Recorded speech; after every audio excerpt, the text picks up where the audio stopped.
Bienvenidos a la teleclase práctica del módulo 4, la última de la materia Principios de Economía.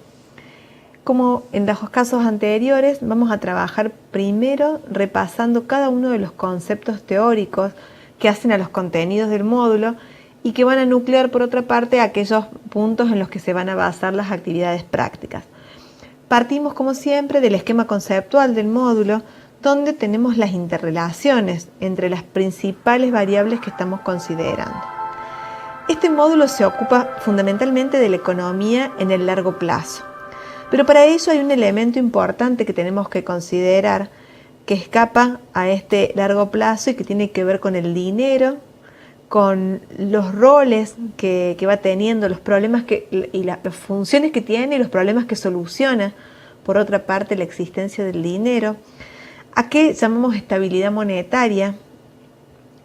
El rol que tiene en este manejo de cuál va a ser el dinero con el que opere la economía el Banco Central y cuál es su rol en tanto regulador del resto del sistema financiero. Tengamos en cuenta que el sistema financiero está conformado por el Banco Central, que es la autoridad máxima de este sistema, y además por todas las entidades financieras que operan en este sistema. Sobre todas esas autoridades, el Banco Central posee la capacidad, la autoridad justamente para regularlas, para definir su funcionamiento, para definir las normas que hacen algo que es el propósito básico que suele tener, que es la estabilidad monetaria, y cómo acompañar desde la política monetaria ciertos objetivos de política económica que pueden tener incluso que ver con el nivel de actividad.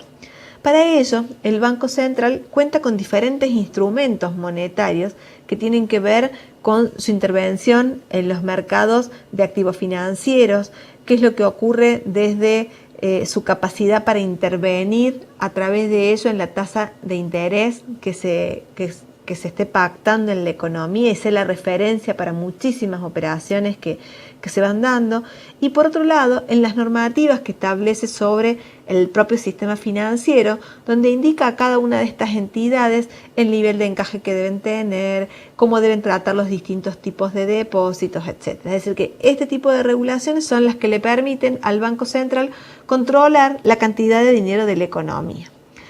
Esta cantidad de dinero nosotros sabemos que es uno de los elementos que más relacionados están con la inflación. Si bien no es el único, y para eso nosotros sabemos que hay distintos tipos de inflación provocadas por distintas causas, pero una de ellas tiene que ver con la cantidad de dinero de la economía, si no está acoplada con la cantidad que se está demandando en ese momento, y qué es lo que genera en ese caso como inflación debida emisión.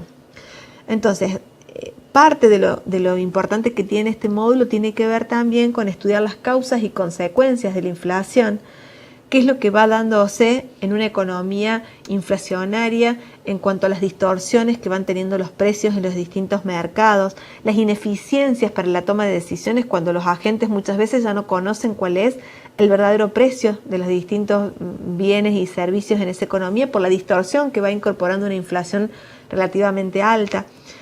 ¿Qué es lo que pasa con la transmisión que va teniendo la inflación cuando está originada en los costos de un mercado en otro y cómo esto puede llegar a ser hasta incluso una espiral que sea difícil de controlar? Es decir, que todos los contenidos que nosotros hemos analizado vinculados con este aumento generalizado y sostenido de precios, que es nuestra definición de la inflación justamente. Entonces tenemos toda una temática vinculada con lo monetario y con la inestabilidad de precios, con el crecimiento de precios. ¿Y desde dónde nos interesa? De una relación famosa entre inflación y desempleo. Tengamos en cuenta que es notorio que nosotros no podemos tener ambas variables, que desde el punto de vista de los hacedores de política económica, tanto inflación como desempleo son dos males de la economía.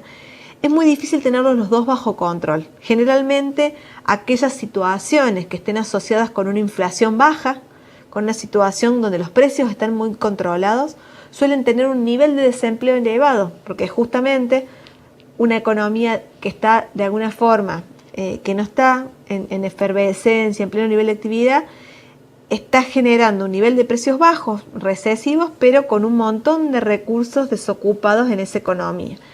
El otro extremo tampoco es el que más nos convence, donde nosotros tenemos una situación de desempleo reducida, donde prácticamente todos los factores productivos están empleados, pero con un nivel de actividad muy elevada, decimos una economía sobrecalentada, de manera que hay un nivel general de precios elevadísimo. Entonces, esto también podría tener consecuencias no deseadas en la economía. Entonces, muchas veces los hacedores de política tienen que negociar y ceder parte del nivel de estas variables. ¿Por qué? Porque están profundamente relacionados entre sí y con el nivel de actividad. Esto nos lleva a la mirada de largo plazo, es decir, ¿qué pasa si nosotros nos enfocamos en una situación para que lo que se pueda planificar, que es lo que nosotros tenemos bajo control, quizás a más largo plazo, permite una situación de crecimiento de la economía, donde realmente podamos ir traspasando niveles de producción que hoy no son alcanzables, pero en el futuro sí? Y esto se logra fundamentalmente a través de mayor dotación de factores productivos o mayor productividad de los factores. Para ambas situaciones, que son las deseables para tener una situación de crecimiento económico, el gobierno puede tener acciones ya que interviene a través de políticas públicas que favorezcan ambas situaciones: el aumento de la dotación y, por otro lado, el crecimiento de la productividad de todos los factores aplicados en la economía. Teniendo en cuenta el mapa de situación de todas las variables que integran este último módulo de la materia, vamos a repasar cuáles son los conceptos claves a tener en cuenta. Por una parte, hablamos de la función del dinero. Para esto es importante, para entenderlo bien, ponernos en una situación extrema en la cual no existiera el dinero como un mecanismo que, decimos nosotros, facilita los intercambios. En esa situación, ¿qué tendrían que hacer los individuos? Realizar intercambios, un trueque directo. Tendrían que, por lo tanto, tener a alguien que tuviera la necesidad inversa de lo que ellos producen o generan para hacer los intercambios. El dinero, una de las primeras funciones que tiene es facilitar los intercambios, evitando tener entonces que conseguir a alguien que justo necesite lo que nosotros producimos, sino tener un bien que pueda ser una reserva de valor y que a través de ella se produzcan los intercambios. El dinero permite entonces que se faciliten estos intercambios, que podamos tener las reservas de valor en una determinada mercancía homogénea que puede intercambiarse por cualquiera de los otros bienes, que permite fijar los precios de los distintos bienes en ese denominador común, ¿sí? Pasa a ser el bien numerario de todos los otros, justamente por eso. Y nosotros decimos que esto nos permite que a través del tiempo podamos transferir el poder de compra que se fue generando con lo producido e intercambiado en algún momento del tiempo. Verán ustedes que entonces decimos que el dinero facilita algunas operaciones que son interesantes. Ni hablar del tema de poder transformarse en una reserva de valor en la cual se acumulen ciertas reservas de dinero. El segundo aspecto importante de este módulo tiene que ver con el rol que tiene el Banco Central. El rol del Banco Central es, como dijimos, ser la autoridad máxima, ser quien hace todas las definiciones finales en el sistema financiero. Pone los reglamentos, controla cada una de las instituciones, ya sea para que sean instituciones que están autorizadas a operar, como el funcionamiento permanente, la operatoria, el seguimiento de todos los indicadores de qué es lo que cada banco puede o no puede hacer. A través de esta actividad que tiene el Banco Central, permite que el sistema financiero, que es un sistema que está basado enormemente en la confianza en cada uno de los actores y en el buen cumplimiento de estos indicadores que van hablando del riesgo que se puede correr en cada uno de los momentos del tiempo, esté funcionando plenamente. Muchas veces el rol del Banco Central tiene la posibilidad como con dos misiones básicas, la de estabilidad monetaria y la de en algún momento contribuir, si así está definido, a generar cierto nivel de actividad a través de la política monetaria, a ejecutar ciertas acciones en nombre del gobierno. Decimos que es como el ejecutor de todas estas acciones de política monetaria por parte del gobierno, lleva a la práctica estas actividades y es, en definitiva, quien tiene el rol de manejar el sistema financiero. Dijimos a su vez que otro concepto clave es el de inflación. Recuerden que la definición correcta es la del aumento generalizado y sostenido de todos los precios de la economía, Cada uno de estos elementos es importante en la definición de inflación. Nosotros a la inflación la consideramos como uno de los elementos necesarios para ser analizados. ¿Por qué? Porque desde el punto de vista de las consecuencias, tengan en cuenta que esto tiene que ver con la pérdida del poder adquisitivo que van teniendo cualquier valor presentado en términos nominales. Cada vez el dinero sujeto a un proceso inflacionario tiene menos poder de compra, es decir, alcanza para comprar menos bienes y por lo tanto empiezan a producirse desequilibrios distributivos. ¿Quiénes son los que ganan y los que pierden en un proceso de inflación? Los que menos pueden y los que más pueden protegerse de esta pérdida de poder adquisitivo. Otro elemento que tiene que ver con la inflación tiene que ver con las ineficiencias, que es lo que va pasando desde la búsqueda de precios, llamado el costo de suela de zapato, hasta la mala toma de decisiones por los problemas de información, el costo de informarse de cuánto cuesta cada bien en cada momento. Es decir, una serie de distorsiones que introduce la inflación y por eso es algo que trata de evitarse en la economía. Y finalmente un concepto clave acá que es el de crecimiento económico, es decir, cómo la economía va evolucionando en el tiempo para producir más bienes. Recuerden que esa es la verdadera medida de la riqueza de un país. Cuánto puede llegar a producir y evolucionar en el tiempo en cuanto a la capacidad productiva de bienes.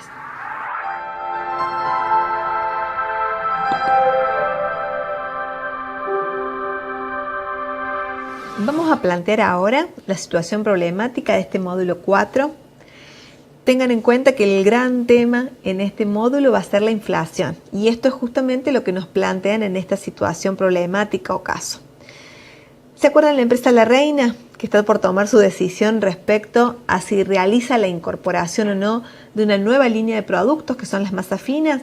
Bueno, ahora nos pregunta, ¿qué pasó con la inflación en este periodo? ¿Sí? Tiene que tomar una decisión respecto a las variables fundamentales que afectaron el proceso inflacionario en la economía local y ver un poquito cómo le jugó el tema de la inflación en su mercado. Para esto consiguió datos bastante precisos vinculados con, en el periodo 2008-2013, con el índice de precios al consumidor. Esta es justamente la variable que mide la inflación porque es la que nos habla de la inflación en el nivel general de precios, la canasta de consumo.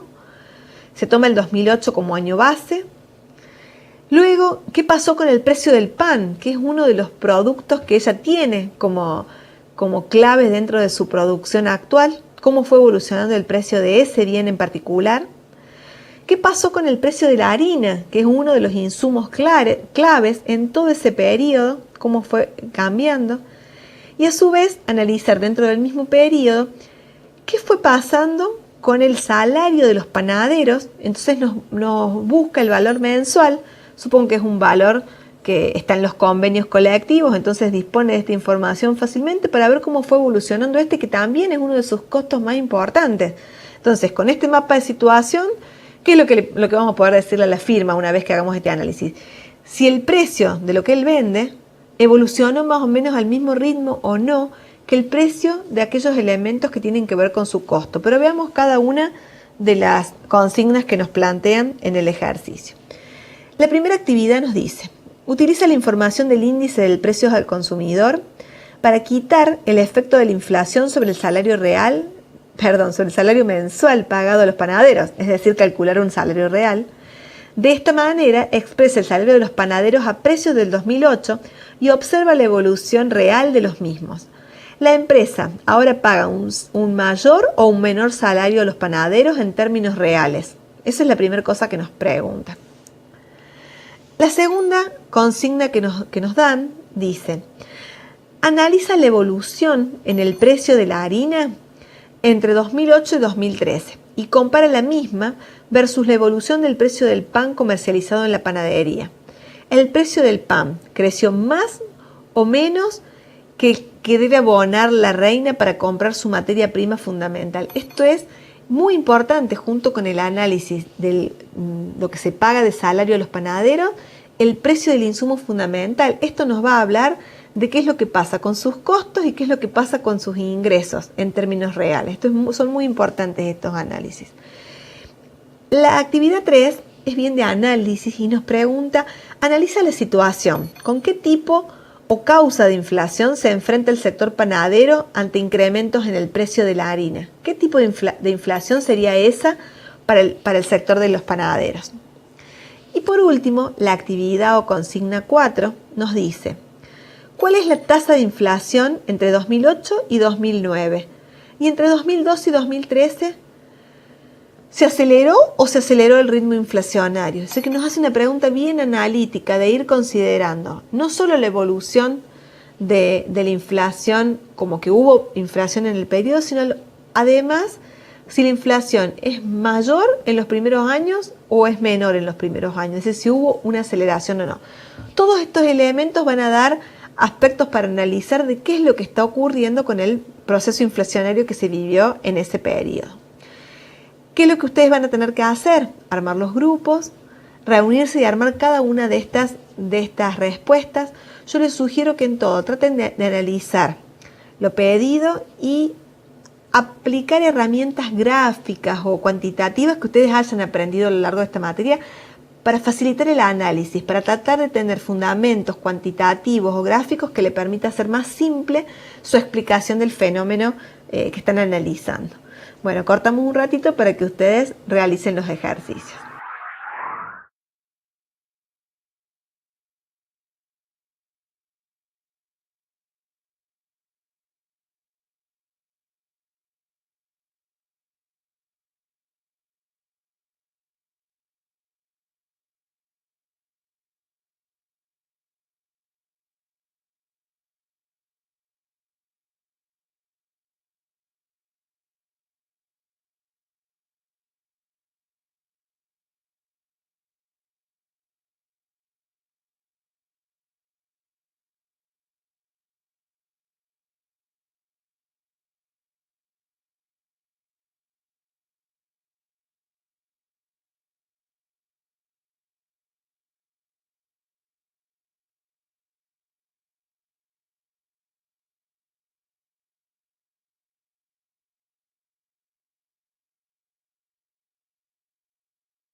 Bueno, repasemos ahora los resultados de cada uno de los ejercicios de este caso. Vamos a ir de a poquito porque hay muchos elementos para analizar. La primera resolución tenía que ver con considerar, por una parte, el índice de precios al consumidor y el salario de los panaderos. Tengan en cuenta que esa medida está expresada en términos nominales. Esto quiere decir el salario expresado en pesos que se pagaba en cada momento del tiempo. Ahora, cuando yo le incorporo a este análisis el índice de precios, puedo netear el efecto de la inflación, es decir, para qué le alcanza, en definitiva, a alguien que cobra este salario. ¿Cómo hago esto? Dividiendo el salario real en el índice de precios. ¿Sí? Esa es la forma de netearlo. Como están en una base 100, voy a tener que multiplicar por 100 para que me dé una cifra más fácil de analizar. Fíjense que en el año base, nosotros el salario real que obtenemos para los panaderos va a ser igual que el salario nominal de ese año, porque es el índice de precios que se toma como referencia. Nosotros en este análisis, ¿qué es lo que decimos? Bueno, vamos a considerar el salario de los panaderos como si los precios en todos los años hubieran sido los precios del año 2008. Entonces, para saber qué es lo que pasó con la evolución de los salarios.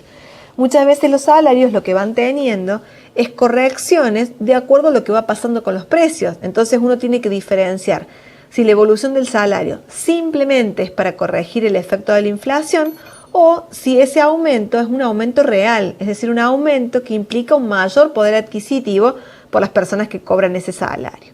Veamos qué nos dice este cálculo.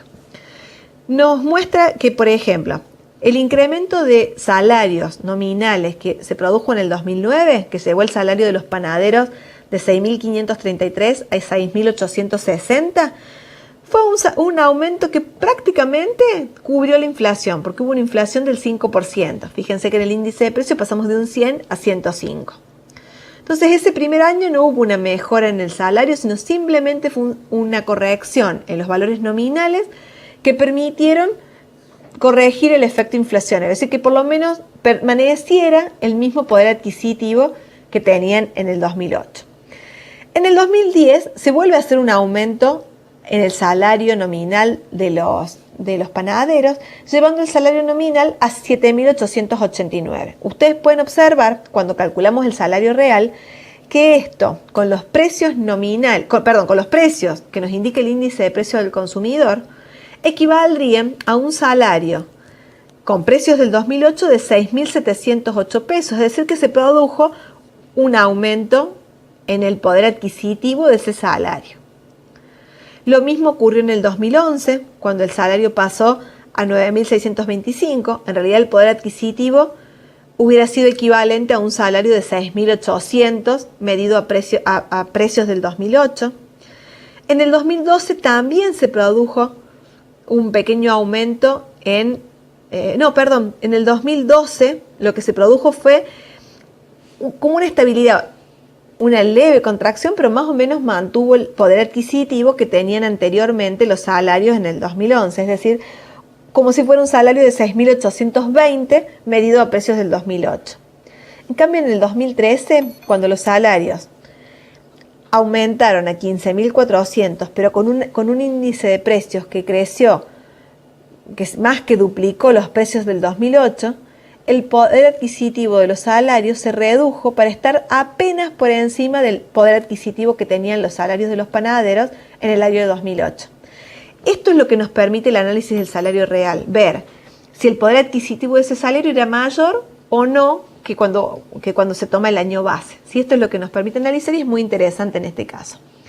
Veamos la segunda resolución. Acá lo que nos pedían era, por un lado, comparar la evolución del precio del pan, que obviamente que como estamos en un proceso inflacionario, que nosotros decimos que está caracterizado por un aumento generalizado y sostenido de los precios, va a aumentar como todas las otras cosas, y también la harina, que va a aumentar de precio en este periodo. Pero veamos cómo fueron ocurriendo estos aumentos. Yo lo que hice para analizar estos aumentos es usar otras herramientas analíticas, no solo el gráfico, sino tomar las variaciones interanuales de precios que fue pasando año a año en los primeros años considerados y en los últimos, y cuál fue la tasa de crecimiento promedio, si tomamos el crecimiento entre puntos y se asigna anualmente promedio.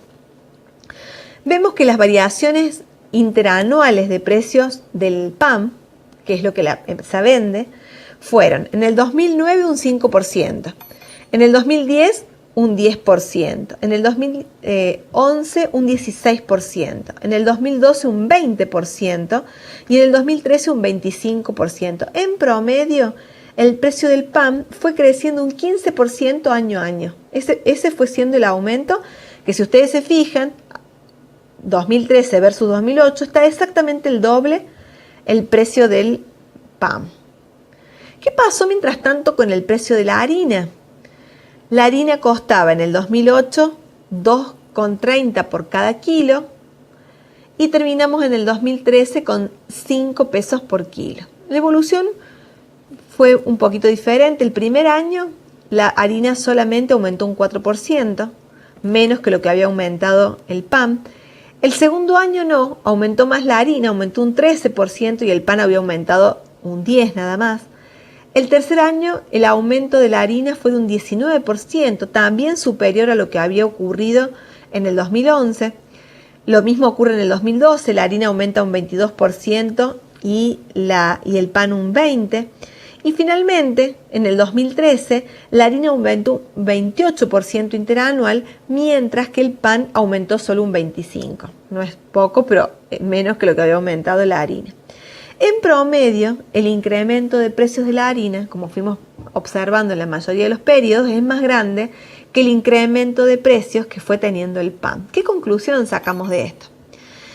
Este insumo cada vez se ha ido apropiando de una parte más grande del ingreso que generaba la empresa, haciendo ciertos supuestos de que no se hubiera alterado la demanda. Si es con la demanda constante y este incremento de precios que tiene que ver con un proceso inflacionario, con el aumento de uno de los costos a lo largo del periodo en mayor medida, va mostrando que este costo va como tomando una parte mayor del ingreso destinada a cubrir este costo y por lo tanto la rentabilidad. Si todo lo demás está constante, este supuesto habitual de ceteris paribus que usamos en economía, podría haber ido en detrimento de la rentabilidad para el panadero. Vamos al tercer ejercicio, que nos dice, bueno, analice qué pasa con este tipo de inflación. ¿A qué tipo de inflación haría referencia el aumento en los precios del pan a raíz del precio de la harina? Este es un típico caso de inflación de costos, es decir, corregimos el precio del pan justamente porque aumentó el precio de la harina. Yo aproveché para graficar ambas variables, la evolución de ambas variables en el tiempo, y que ustedes puedan ver cómo realmente hay una correspondencia bastante clara entre los precios de la harina, que es el principal insumo que tiene esta producción, y el precio que va teniendo el pan, obviamente que la diferencia que hay entre estas dos magnitudes tiene que ver con el resto de los costos y la rentabilidad para el sector de los panaderos. Entonces, ahí hablamos de inflación de costos. Por último, el último ejercicio lo que nos pedía era analizar qué es lo que ocurrió en todo el periodo con la tasa de inflación, ¿sí? Puntualmente nos decía que veamos si la inflación del 2008-2009 era similar o no a lo que ocurría con la inflación del 2012-2013 y si esto nos podría estar hablando de alguna aceleración del proceso inflacionario. Para poder dar respuesta a esta pregunta, vamos a analizar el índice de precios del consumidor, el IPC, en todo este periodo, haciendo los cálculos en los periodos que nos piden, es decir, calculando las variaciones interanuales.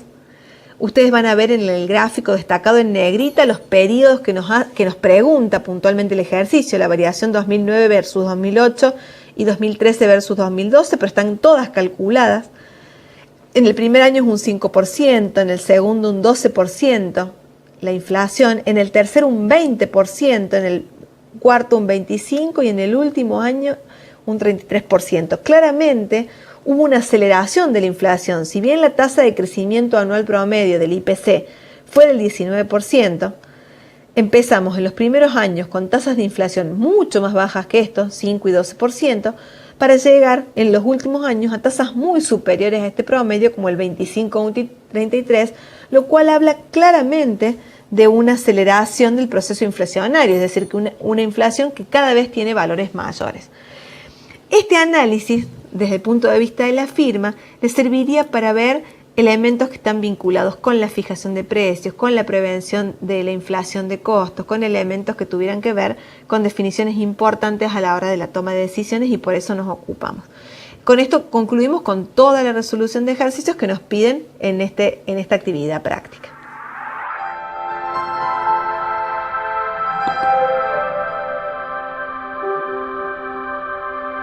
Bueno, vamos a ver ahora finalmente los ejercicios que son prácticas para resolver de la mejor manera las respuestas de elección múltiple que ustedes enfrentan en las autoevaluaciones, en los trabajos prácticos y en las evaluaciones formales como parciales y exámenes.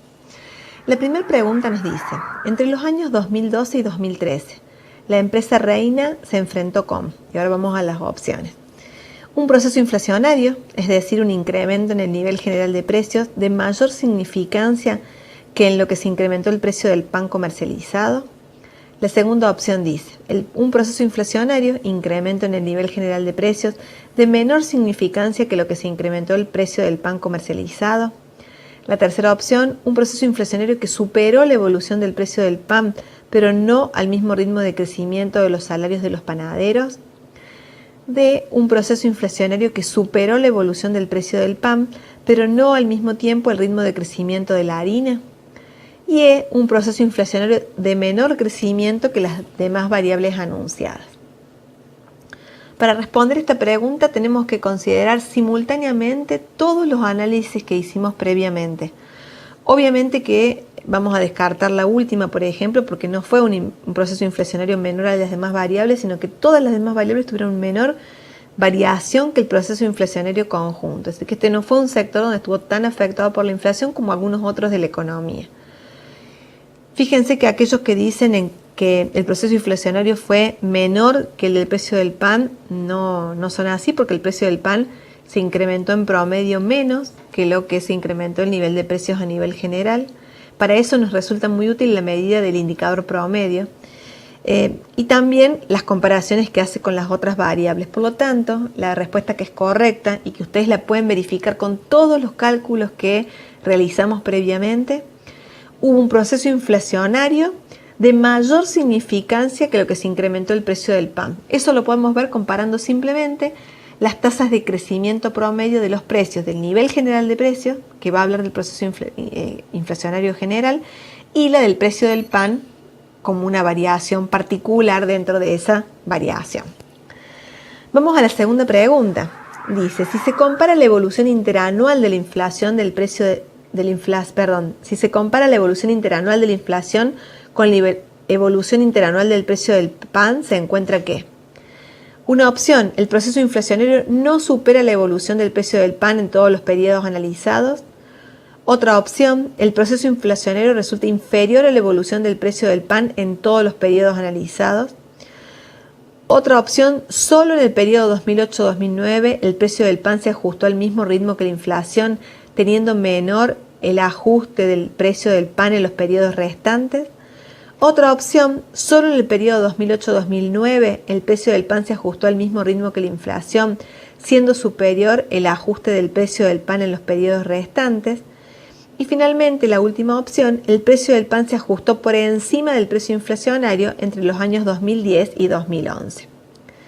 Para considerar esta respuesta tenemos que mirar exclusivamente la evolución del precio del índice de precios al consumidor, que decimos que nos va a hablar de la inflación en general, y por otro la evolución del precio del pan. Bueno, la respuesta que es correcta es la que habla de que solo en el precio 2008-2009 el precio se ajustó al mismo ritmo de la inflación, que fue del 5%, y fue además menor que el ajuste del precio del pan en el resto de los periodos, así que el pan se ajustó menos su precio, que es lo que afecta a estos panaderos, que lo que pasó con la inflación a nivel general, que es lo que venimos diciendo desde hace un rato. El tercer ejercicio dice, al observar que esta economía presenta inflación y teniendo en cuenta la curva de Phillips, se le podría indicar a los empresarios de la Reina que, vamos a ver las opciones, la tasa de desempleo de la economía debería estar contrayéndose siempre que se trate de un escenario de corto plazo, dada la relación inversa entre inflación y desempleo a corto plazo. La otra opción, la tasa de desempleo de la economía debería estar contrayéndose siempre que se trate de un escenario de largo plazo, dada la relación inversa entre inflación y desempleo a largo plazo. C, la tasa de desempleo de la economía debería estar expandiéndose siempre que se trate de un escenario de corto plazo, dada la relación directa entre inflación y desempleo a corto plazo. La penúltima de las opciones dice la tasa de desempleo debería estar expandiéndose siempre que se trate de un escenario de largo plazo, dada la relación directa entre inflación y desempleo a largo plazo. Y finalmente, nada podría asegurarse acerca de la tasa de desempleo, dado que ambos indicadores, inflación y desempleo, son independientes entre sí, tanto a corto como a largo plazo. Bueno, recordemos acá cuáles son los conceptos involucrados. En primer lugar, curva de Phillips, que es la relación justamente en el corto plazo inversa entre tasa de desempleo e inflación. Por lo tanto, podemos descartar todas las referencias que hacen a la relación en el largo plazo y nos vamos a quedar con las que tienen que ver con el corto plazo. Y dentro de las de corto plazo, sabemos que si está expandiéndose la inflación, la tasa de desempleo tiene que estar contrayéndose porque decimos que hay una relación inversa entre ambas. Entonces es la primera de estas opciones que dice la tasa de desempleo de la economía debería estar contrayéndose siempre que se trate de un escenario de corto plazo, dada la relación inversa entre inflación y desempleo en el corto plazo. Bueno, para terminar con el módulo y también con la materia, vamos a repasar los conceptos adquiridos en este módulo.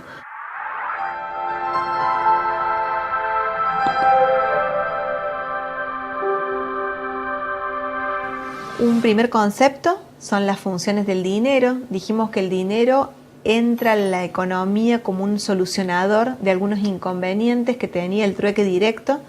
Entonces se transforma en la unidad de referencia para la denominación de precios, para las operaciones, en una reserva de valor, en justamente el facilitador porque permite estos intercambios en algo común que no necesitara buscar a quien tenía la necesidad inversa, al que tenía bienes en un intercambio directo.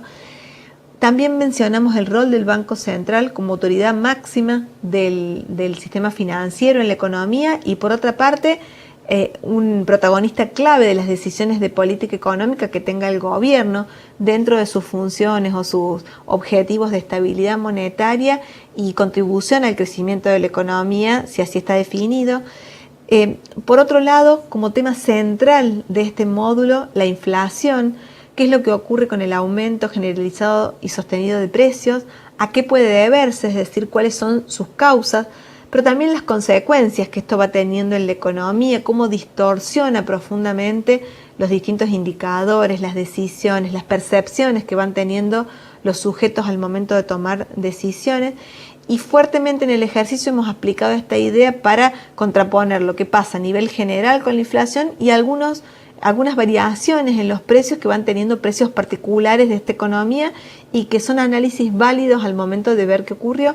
Y otro de los conceptos claves que mencionamos tiene que ver con el crecimiento económico, es decir, la evolución de la economía en el largo plazo, cuando todos los factores pueden ser modificados y cuando pueden transformarse la disponibilidad, pero también la productividad de los factores, ya sea gracias a cambios que se van dando en la propia economía y también a intervención dirigida por los gobiernos para lograr este crecimiento.